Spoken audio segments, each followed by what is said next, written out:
নেককার সন্তান দান করেন। আওয়াজ করে পড়েন আমিন।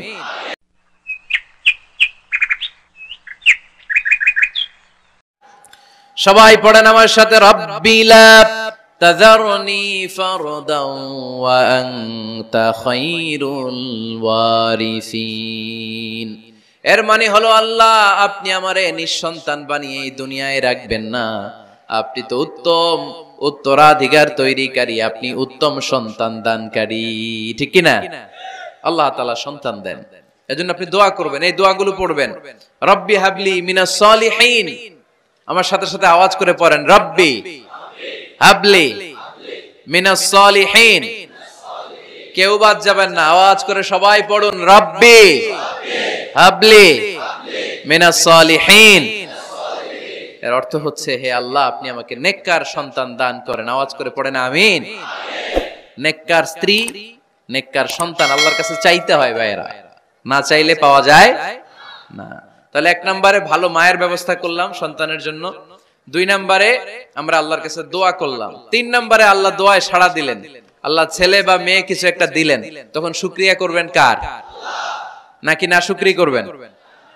অনেকে ছেলে পছন্দ করে, মেয়ে পছন্দ করেন, আছে না নাই? আলহামদুলিল্লাহ এইখানে এরকম কেউ নাই। এই আছে, তুমি জানলা কেমনে? আমি বাঁচায় দেওয়ার জন্য বললাম নাই, এরপর এরা কয় আছে। যদি কেউ থেকেও থাকে, চেঞ্জ ইউর মাইন্ড, আপনার মাইন্ডটা চেঞ্জ করেন। ছেলে হোক মেয়ে হোক, শুকরিয়া করবেন কার?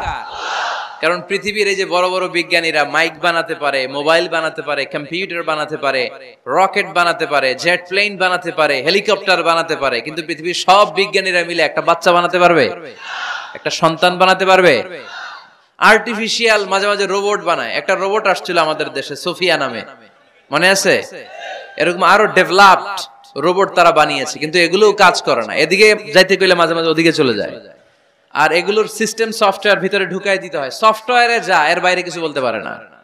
তাহলে গোটা বিশ্বের সবগুলো রোবট এক জায়গায় রাখলে আল্লাহর দেয়া একটা মানুষের ব্রেনের সমান হবে?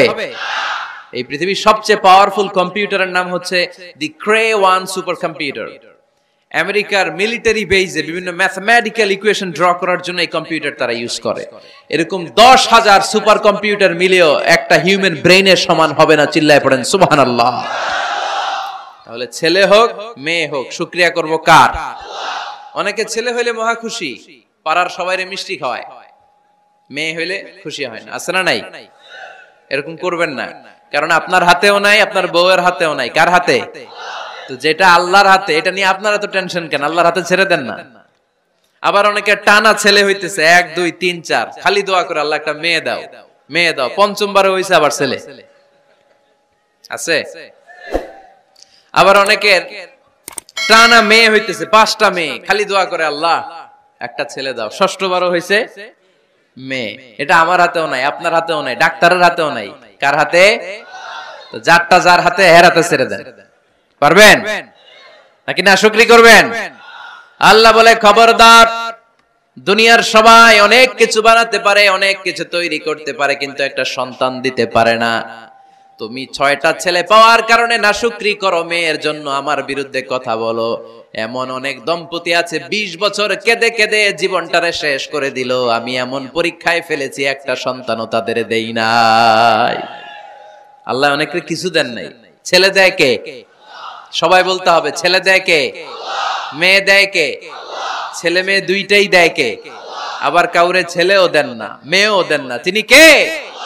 এজন্য তিনি বললেন, ইয়াহাবু লিমান ইয়াশাউ ইনাসান ওয়া ইয়াহাবু লিমান ইয়াশাউ যুকুর আও ইউযাওয়িজুহুম যুকরানান ওয়া ইনাসা ওয়া ইয়াজআলু মান ইয়াশাউ আকিমা ইন্নাহু আলীমুন কাদির। পড়েন সুবহানাল্লাহ। আল্লাহ ডেকে বললেন, আমি এমন এক সত্তা, আমি যারে চাই তারে ছেলে দেই, যারে চাই তারে মেয়ে দেই, যারে চাই তারে ছেলেও দেই, মেয়েও দেই। আমি এমন এক সত্তা, যারে চাই না তারে ছেলেও দেই না, মেয়েও দেই না। তিনি কে? তিনি দেন। এজন্য শুকরিয়া করবেন কার?